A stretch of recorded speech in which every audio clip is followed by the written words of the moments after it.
Hi friends, welcome back to stock talk with BK ji. इस बार हमने मोमेंटम स्टॉक आइडियाज़ पे चर्चा करने के लिए दो स्टॉक चुने हैं। एक है नोसिल लिमिटेड और दूसरा है एलजी इक्विपमेंट लिमिटेड।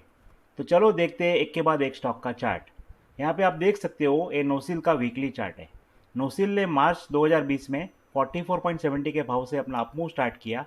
यहाँ से स्टॉक एवरेजेस के ऊपर ट्रेड करने लगा। हायर बॉटम्स और हायर टॉप्स बनते चले। स्टॉक ने कंटिन्यूस एवरेजेस के ऊपर ट्रेड करके कंटिन्यूस अप ट्रेंड में सफिशिएंट वॉल्यूम के साथ आगे बढ़ते हुए अक्टूबर 21 में 321 का एक नया हाई बनाया। उसके बाद स्टॉक में प्रॉफिट बुकिंग आया। स्टॉक एक करेक्टिव मोड में ट्रेड करने लगा, एवरेजेस के आजू बाजू ट्रेड करने लगा। एवरेज को ब्रीच करके फरवरी 22 में 191 का एक लो बना। लेकिन आप ये पूरा एक राइज देखोगे तो एक मामूली सा करेक्शन गिना जा सकता है। ये स्टॉक को एनालिसिस करने के लिए हमने Arun up and down, Pvt, KST और मैकडी का सहारा लिया है। पीवीटी में बायर्स की मजबूताई दिखाई दे रही है। अरुण अप एंड डाउन में स्ट्रॉन्ग ट्रेंड नज़र आ रही है और केएसटी और मैकडी में बाय सिग्नल जनरेट हो चुका है।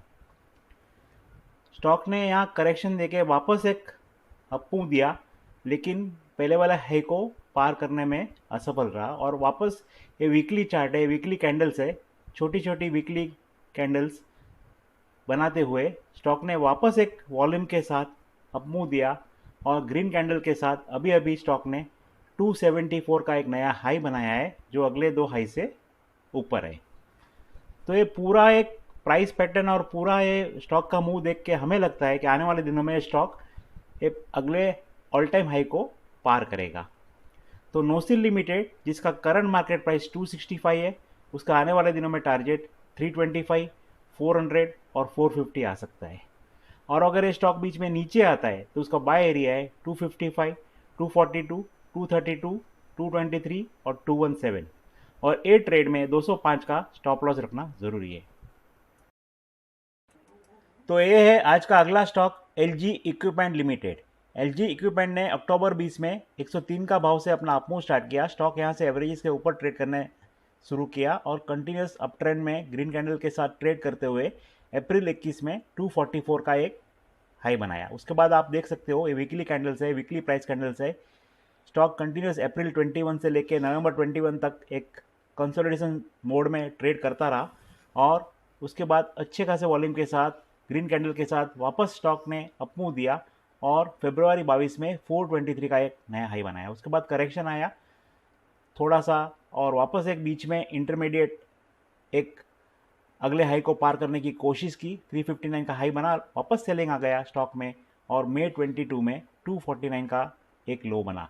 ये पूरा अक्टूबर 20 से लेके मई 22 का पूरा एक मूव आप देख सकते हो। कंटिन्यूस स्टॉक एवरेजेस के ऊपर एक ही बार उसने एवरेजेस को तोड़ा, लेकिन वापस स्टॉक में बाइंग आ गई है ग्रीन कैंडल के साथ और स्टॉक ने अभी अभी इंटरमीडिएट हाई को पार करके 420 का करीब करीब पहले वाले हाई के नज़दीक हाई बनाया है। ये स्टॉक को एनालिसिस करने के लिए हमने एडीएक्स, पीवीटी और मैकडी का सहारा लिया है।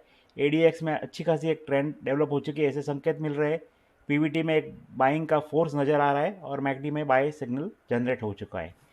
तो ये पूरा ये स्टॉक का जो मूव है, जो एक अप ट्रेंड का स्ट्रेंथ और उसके बाद ये पूरा ये थोड़ा सा कंसोलिडेशन जोन के बाद जो ब्रेकआउट, वो देख के हमें लगता है कि आने वाले दिनों में ये स्टॉक ऊपर की तरफ आगे बढ़ेगा। तो एलजी इक्विपमेंट लिमिटेड, जिसका करंट मार्केट प्राइस 404 है, उसका आने वाले दिनों में टारगेट 600 आ सकता है।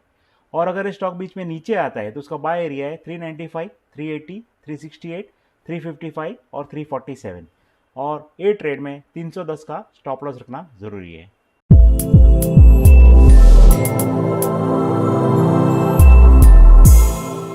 Investment in the securities market are subject to market risks. Read all the related documents carefully before investing. We, Venture Securities Limited, SEBI registration number INH 0000001634, its analysts and associates with regard to this video hereby solemnly declare and disclose that we do not have any financial interest of any nature in the company. We do not individually or collectively hold 1% or more of the securities of the company. We do not have any other material conflict of interest in the company. We do not act as a market maker in securities of the company. We do not have any directorships or other material relationships with the company. We do not have any personal interests in the securities of the company. We do not have any past significant relationships with the company such as investment banking or other advisory assignments or intermediary relationships. We are not responsible for the risk associated with the investment or disinvestment decision made